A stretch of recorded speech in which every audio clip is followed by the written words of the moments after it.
More than a year into a 14-and-a-half-year sentence, Michelle Troconis will be in Rockville Superior Court Monday for a habeas trial to take on her former defense attorney, who she now claims was ineffective prior to her criminal trial in 2024. I'm not sure there's unanimity among defense attorneys. Jim Bergen has been a criminal defense attorney for 46 years, and he and other legal experts are surprised to see Michelle Troconis is pursuing a habeas trial before she receives an appeals ruling. An appeal, you can only look at the four corners of what happened in that courtroom.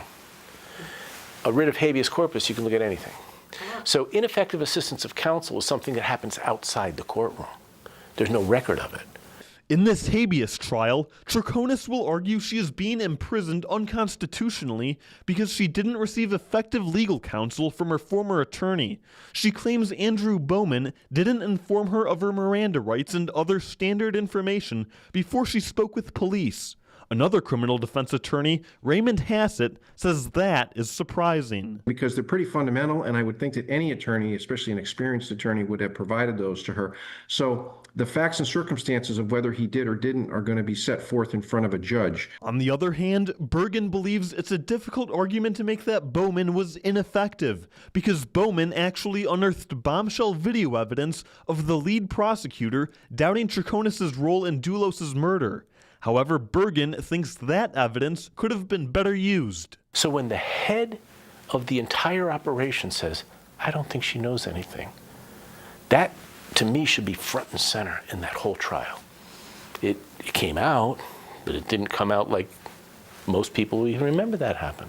It's a tall order for Troconis, because not only does her legal team need to prove Bowman was ineffective, but also that his inability led to an illegitimate legal outcome. They then have to prove if he was effective, she wouldn't have been convicted. That's really hard.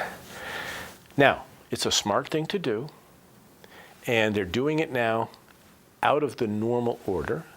The normal order would be to wait for a ruling on her appeal, but Troconis' team believes they have everything in place for a habeas trial. Hassett thinks it may take up to a few months for the judge to make a decision in the habeas trial, but while court is in session, Troconis and Bowman both need to watch what they say about the conversations they had behind closed doors. That can dangerously lead to additional testimony and additional facts that may become problematic for either the applicant, in this case Mr. Troconis, or her attorney. If Troconis is successful in her habeas trial, she'll get to walk free before she receives a new trial. And in that trial, any evidence that stems from her ineffective legal assistance would not be usable.